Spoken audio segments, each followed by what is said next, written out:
Next topic is remarks on k nearest neighbor algorithm, or if I ask the question write a note on k nearest neighbor algorithm, you can also include these points.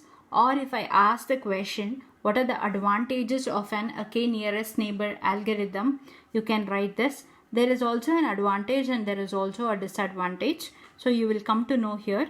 So this question, that is a remarks on KNN, in this question two questions can be formed. One is write a note on KNN. So you have to include these points along with the KNN algorithm. Or if I ask the question, explain the advantages and disadvantages of KNN, then you have to write this. So let's see what are the remarks. So the first remark here says that robust to noisy training data. So we know that the distance vectored nearest k nearest neighbor algorithm. So what is meant by distance weighted k nearest neighbor algorithm? We are going to assign a weight to the data points by calculating a distance from the query point. So which is having a smaller distance, it is assigned with a larger weight value, and which is having the largest distance, it is assigned with the smallest weight value. So that is a distance weighted k nearest neighbor algorithm. So the distance weighted k nearest neighbor algorithm, it is a highly effective inductive method for many practical problems. So one of the main advantage of this method is it is robust to a training data. What is meant by robust to an noisy training data? It is having a more strength when compared to a normal KNN. When you assign a weight, the weight itself, it indicates the strength of any of the signal. That too we are assigning a largest weight for the nearest neighbor. So here in a KNN method, we know that only the nearest neighbors are being considered, not the farthest neighbors. So that's why we say that even if there is a noisy data in the sense some data might be missing, so that is considered as a noisy data, or some data may be replicated. So all these are considered as a noisy data. So whereas our distance weighted KNN, it is robust to a noisy data, since it is also performing the weighted average of k nearest neighbors. So the noise will be removed when you perform the average weight of each of the k neighbors. So I hope you understood the first advantage of distance weighted KNN. So the main advantage is it is robust to a noisy data, means it is having a huge strength. So the noise will be removed automatically since we are considering the weighted average of the k neighbors. Next advantage is inductive biasing. So what is meant by inductive bias? We know that inductive bias, it is nothing but whenever we have a missing attribute values in our training examples. So I hope you understood what is meant by attribute values, what is an attribute, what is an instance, what is a training example, and what is a database. So if you doesn't know, so let me revise it again.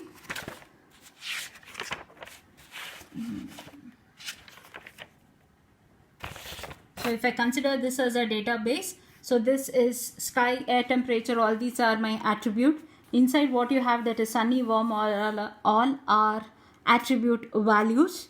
And this complete one row, if I am considering, it is taken to be as an instance, or it is also called as a training example, that is denoted by a small letter d. So if I consider the complete data set, then it is denoted by capital letter D. So here, inductive bias, it is nothing but if some of the attribute values are missing in a training example, then we are going to assume and perform the classification. Correct?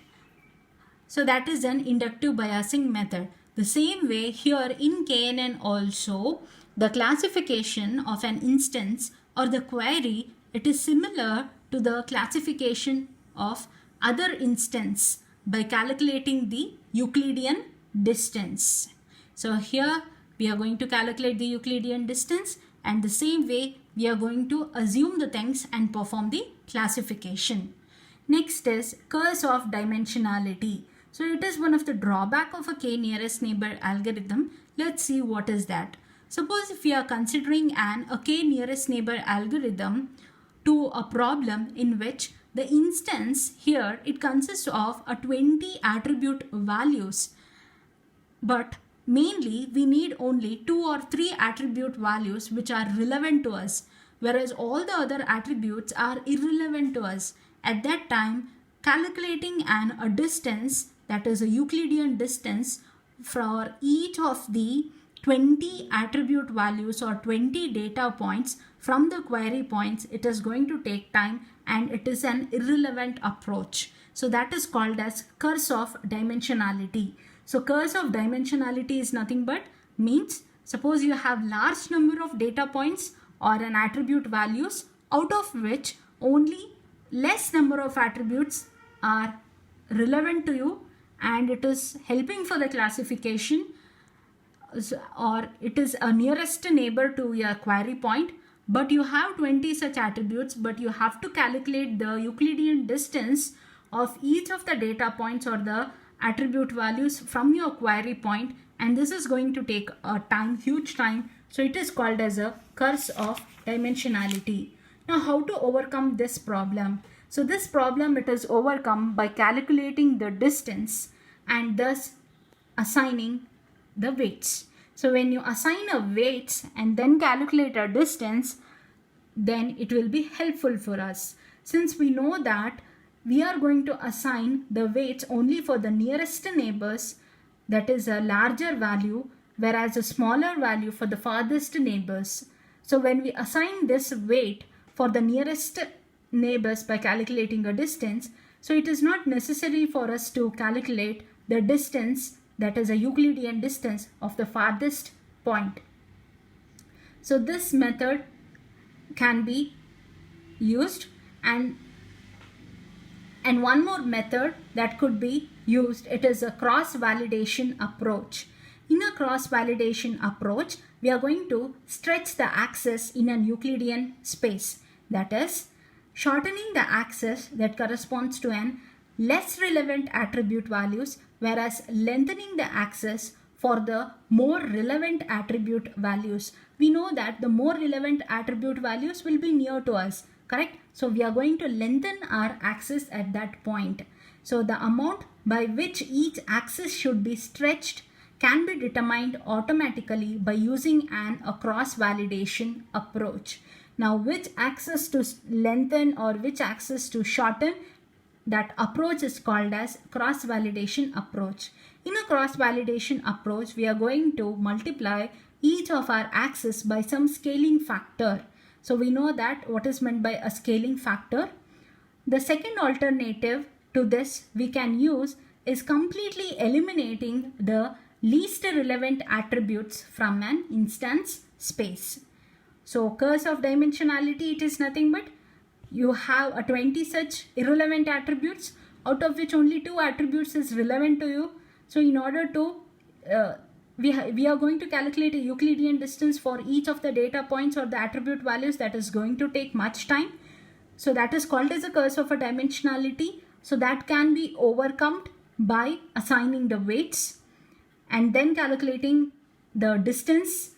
And the other point is by using an axis method, that is called as a cross-validation approach, where we are going to stretch the axis and by using a multiplication factor or the scaling factor.